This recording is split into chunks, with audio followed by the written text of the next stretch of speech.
Thessaloniciens 1. Paul et Sylvain et Timothée, à l'église des Thessaloniciens, qui est en Dieu le Père et en Jésus-Christ le Seigneur, que la grâce et la paix vous soient données. Nous rendons continuellement grâce à Dieu pour vous tous, faisant mention de vous dans nos prières, nous rappelant sans cesse l'œuvre de votre foi, le travail de votre charité et la fermeté de votre espérance en notre Seigneur Jésus-Christ, devant Dieu notre Père. Nous savons, frères bien-aimés de Dieu, que vous avez été élus. Notre évangile ne vous ayant pas été prêché en parole seulement, mais avec puissance, avec l'Esprit Saint et avec une pleine persuasion, car vous n'ignorez pas que nous nous sommes montrés ainsi parmi vous à cause de vous. Et vous-même, vous avez été mes imitateurs et ceux du Seigneur, en recevant la parole au milieu de beaucoup de tribulations, avec la joie du Saint-Esprit, en sorte que vous êtes devenus un modèle pour tous les croyants de la Macédoine et de l'Achaïe. Non seulement en effet la parole du Seigneur a retenti de chez vous dans la Macédoine et dans l'Achaïe, mais votre foi en Dieu s'est fait connaître en tout lieu, de telle manière que nous n'avons pas besoin d'en parler. Car on raconte à notre sujet quel accès nous avons eu auprès de vous et comment vous vous êtes convertis à Dieu, en abandonnant les idoles pour servir le Dieu vivant et vrai, et pour attendre des cieux son Fils, qu'il a ressuscité des morts, Jésus, qui nous délivre de la colère à venir.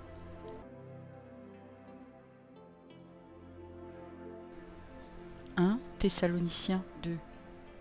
Vous savez vous-même, frères, que notre arrivée chez vous n'a pas été sans résultat. Après avoir souffert et reçu des outrages à Philippe, comme vous le savez, nous prîmes de l'assurance en notre Dieu pour vous annoncer l'évangile de Dieu au milieu de bien des combats. Car notre prédication ne repose ni sur l'erreur, ni sur des motifs impurs, ni sur la fraude. Mais selon que Dieu nous a jugés dignes de nous confier l'évangile, ainsi nous parlons, non comme pour plaire à des hommes, mais pour plaire à Dieu qui sonde nos cœurs. Jamais en effet nous n'avons usé de paroles flatteuses, comme vous le savez. Jamais nous n'avons eu la cupidité pour mobile, Dieu en est témoin. Nous n'avons point cherché la gloire qui vient des hommes, ni de vous ni des autres. Nous aurions pu nous produire avec autorité comme apôtres de Christ, mais nous avons été pleins de douceur au milieu de vous, de même qu'une nourrice prend un tendre soin de ses enfants. Nous aurions voulu, dans notre vive affection pour vous, non seulement vous donner l'évangile de Dieu, mais encore nos propres vies, tant vous nous étiez devenus chers. Vous vous rappelez, frères, notre travail et notre peine, nuit et jour à l'œuvre, pour n'être à charge à aucun de vous, nous vous avons prêché l'évangile de Dieu. Vous êtes témoins, et Dieu l'est aussi, que nous avons eu envers vous qui croyez une conduite sainte, juste et irréprochable. Vous savez aussi que nous avons été pour chacun de vous ce qu'un père est pour ses enfants, vous exhortant, vous consolant, vous conjurant de marcher d'une manière digne de Dieu, qui vous appelle à son royaume et à sa gloire. C'est pourquoi nous rendons continuellement grâce à Dieu de ce qu'en recevant la parole de Dieu, que nous vous avons fait entendre, vous l'avez reçue, non comme la parole des hommes, mais ainsi qu'elle l'est véritablement comme la parole de Dieu qui agit en vous qui croyez. Car vous, frères, vous êtes devenus les imitateurs des églises de Dieu qui sont en Jésus-Christ dans la Judée, parce que vous aussi vous avez souffert de la part de vos propres compatriotes les mêmes maux qu'elles ont souffert de la part des Juifs. Ce sont ces Juifs qui ont fait mourir le Seigneur Jésus et les prophètes, qui nous ont persécutés, qui ne plaisent point à Dieu, et qui sont ennemis de tous les hommes, nous empêchant de parler aux païens pour qu'ils soient sauvés, en sorte qu'ils ne cessent de mettre le comble à leurs péchés, mais la colère a fini par les atteindre. Pour nous, frères, après avoir été quelque temps séparés de vous, de corps mais non de cœur, nous avons eu d'autant plus ardemment le vif désir de vous voir. Aussi voulions-nous aller vers vous, du moins moi, Paul, une et même 2 fois, mais Satan nous en a empêchés. Qui est en effet notre espérance ou notre joie, ou notre couronne de gloire? N'est-ce pas vous aussi devant notre Seigneur Jésus lors de son avènement? Oui, vous êtes notre gloire et notre joie.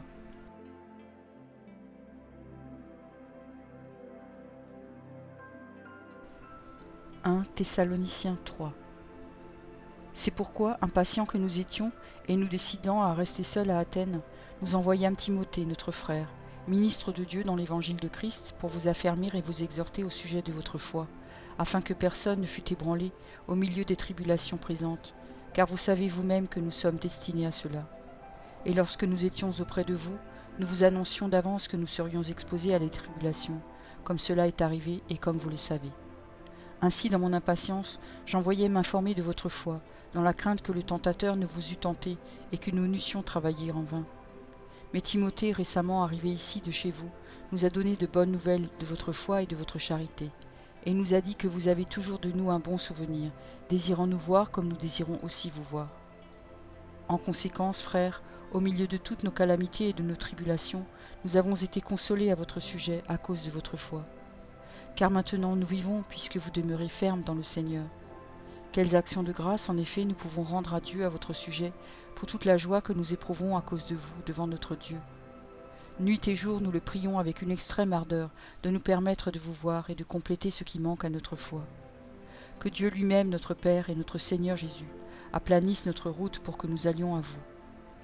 Que le Seigneur augmente de plus en plus parmi vous, et à l'égard de tous, cette charité que nous avons nous-mêmes pour vous, afin d'affermir vos cœurs pour qu'ils soient irréprochables dans la sainteté devant Dieu notre Père, lors de l'avènement de notre Seigneur Jésus avec tous ses saints.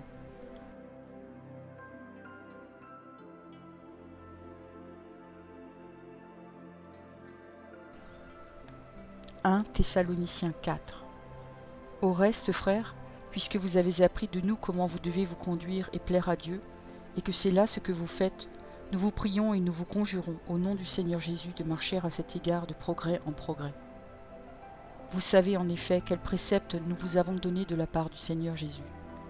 Ce que Dieu veut, c'est votre sanctification, c'est que vous vous absteniez de l'impudicité, c'est que chacun de vous sache posséder son corps dans la sainteté et l'honnêteté, sans vous livrer à une convoitise passionnée, comme font les païens qui ne connaissent pas Dieu.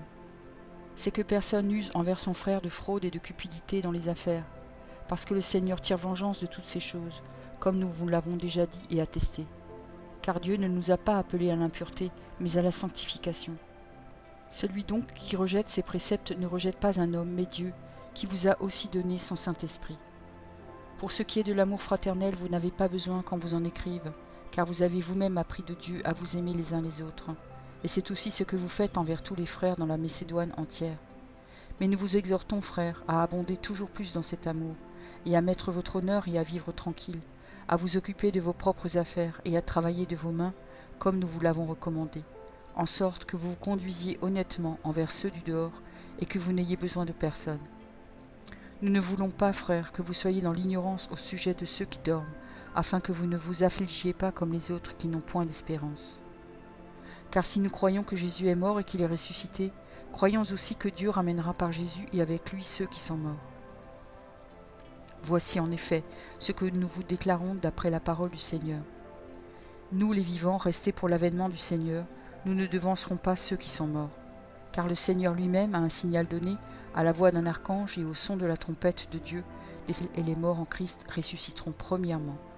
Ensuite, nous les vivants qui serons restés, nous serons tous ensemble enlevés avec eux sur des nuées, à la rencontre du Seigneur dans les airs, et ainsi nous serons toujours avec le Seigneur. Consolez-vous donc les uns les autres par ces paroles.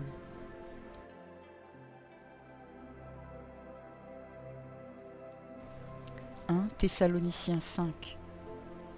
Pour ce qui est des temps et des moments, vous n'avez pas besoin, frères, qu'on vous en écrive, car vous savez bien vous-même que le jour du Seigneur viendra comme un voleur dans la nuit. Quand les hommes diront « paix et sûreté », alors une ruine soudaine les surprendra, comme les douleurs de l'enfantement surprennent la femme enceinte et ils n'échapperont point. Mais vous, frères, vous n'êtes pas dans les ténèbres pour que ce jour vous surprenne comme un voleur. Vous êtes tous des enfants de la lumière et des enfants du jour. Nous ne sommes point de la nuit ni des ténèbres. Ne dormons donc point comme les autres, mais veillons et soyons sobres. Car ceux qui dorment, dorment la nuit, et ceux qui s'enivrent la nuit. Mais nous qui sommes du jour, soyons sobres, ayant revêtu la cuirasse de la foi et de la charité, et ayant pour casque l'espérance du salut. Car Dieu ne nous a pas destinés à la colère, mais à l'acquisition du salut par notre Seigneur Jésus-Christ, qui est mort pour nous, afin que, soit que nous voyions, soit que nous dormions, nous vivions ensemble avec lui. C'est pourquoi, exhortez-vous réciproquement, et édifiez-vous les uns les autres, comme en réalité vous le faites. Nous vous prions, frères, d'avoir de la considération pour ceux qui travaillent parmi vous, qui vous dirigent dans le Seigneur et qui vous exhortent. Ayez pour eux beaucoup d'affection à cause de leurs œuvres. Soyez en paix entre vous. Nous vous prions aussi, frères, avertissez ceux qui vivent dans le désordre, consolez ceux qui sont abattus, supportez les faibles, usez de patience envers tous. Prenez garde que personne ne rende à autrui le mal pour le mal, mais poursuivez toujours le bien, soit entre vous, soit envers tous. Soyez toujours joyeux, priez sans cesse. Rendez grâce en toutes choses, car c'est à votre égard la volonté de Dieu en Jésus-Christ. N'éteignez pas l'esprit, Ne méprisez pas les prophéties, mais examinez toutes choses, retenez ce qui est bon, abstenez-vous de toute espèce de mal. Que le Dieu de paix vous sanctifie lui-même tout entier, et que tout votre être, l'esprit, l'âme et le corps, soient conservés irrépréhensibles lors de l'avènement de notre Seigneur Jésus-Christ. Celui qui vous a appelé est fidèle, et c'est lui qui le fera. Frères, priez pour nous. Saluez tous les frères par un saint baiser. Je vous en conjure par le Seigneur que cette lettre soit lue à tous les frères. Que la grâce de notre Seigneur Jésus-Christ soit avec vous.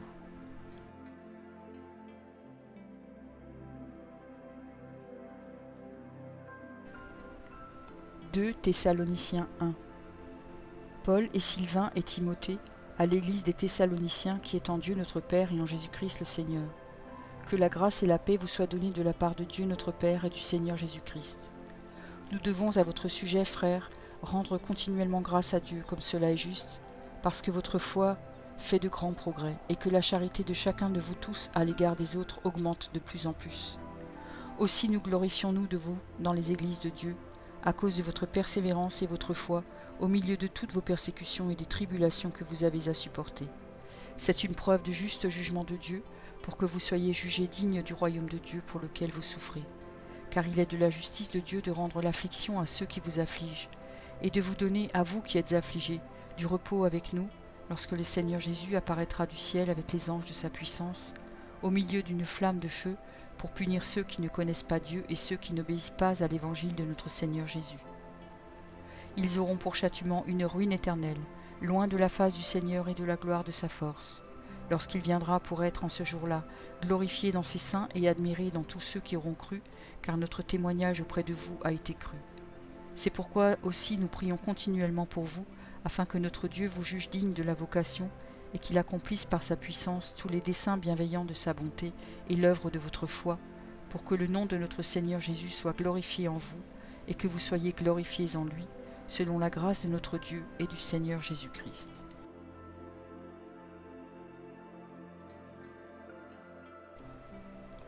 « 2 Thessaloniciens 2. Pour ce qui concerne l'avènement de notre Seigneur Jésus-Christ et notre réunion avec lui, nous vous prions, frères, de ne pas vous laisser facilement ébranler dans votre bon sens et de ne pas vous laisser troubler, soit par quelque inspiration, soit par quelque parole ou par quelque lettre qu'on dirait venir de nous, comme si le jour du Seigneur était déjà là. Que personne ne vous séduise d'aucune manière, car il faut que l'apostasie soit arrivée auparavant et qu'on ait vu paraître l'homme du péché, le fils de la perdition, l'adversaire qui s'élève au-dessus de tout ce qu'on appelle Dieu ou de ce qu'on adore, jusqu'à s'asseoir dans le temple de Dieu, se proclamant lui-même Dieu. Ne vous souvenez-vous pas que je vous disais ces choses lorsque j'étais encore chez vous? Et maintenant vous savez ce qui le retient, afin qu'il ne paraisse qu'en son temps. Car le mystère de l'iniquité agit déjà, il faut seulement que celui qui le retient encore ait disparu. Et alors paraîtra l'impie, que le Seigneur Jésus détruira par le souffle de sa bouche, et qu'il anéantira par l'éclat de son avènement. L'apparition de cet impie se fera par la puissance de Satan, avec toutes sortes de miracles, de signes et de prodiges mensongers, et avec toutes les séductions de l'iniquité pour ceux qui périssent, parce qu'ils n'ont pas reçu l'amour de la vérité pour être sauvés. Aussi Dieu leur envoie une puissance d'égarement pour qu'ils croient au mensonge, afin que tous ceux qui n'ont pas cru à la vérité, mais qui ont pris plaisir à l'injustice, soient condamnés. Pour nous, frères bien-aimés du Seigneur, nous devons à votre sujet rendre continuellement grâce à Dieu, parce que Dieu vous a choisi dès le commencement pour le salut, par la sanctification de l'Esprit et par la foi en la vérité. C'est à quoi il vous a appelé par notre évangile, pour que vous possédiez la gloire de notre Seigneur Jésus-Christ. Ainsi donc, frères, demeurez fermes et retenez les instructions que vous avez reçues, soit par notre parole, soit par notre lettre. Que notre Seigneur Jésus-Christ lui-même est Dieu notre Père, qui nous a aimés, et qui nous a donné par sa grâce une consolation éternelle et une bonne espérance, console vos cœurs et vous affermisse en toute bonne œuvre et en toute bonne parole.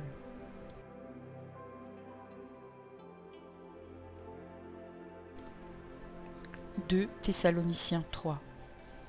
Au reste, frères, priez pour nous, afin que la parole du Seigneur se répande et soit glorifiée comme elle l'est chez vous, et afin que nous soyons délivrés des hommes méchants et pervers, car tous n'ont pas la foi. Le Seigneur est fidèle, il vous affermira et vous préservera du malin. Nous avons à votre égard cette confiance dans le Seigneur que vous faites et que vous ferez les choses que nous recommandons. Que le Seigneur dirige vos cœurs vers l'amour de Dieu et vers la patience de Christ.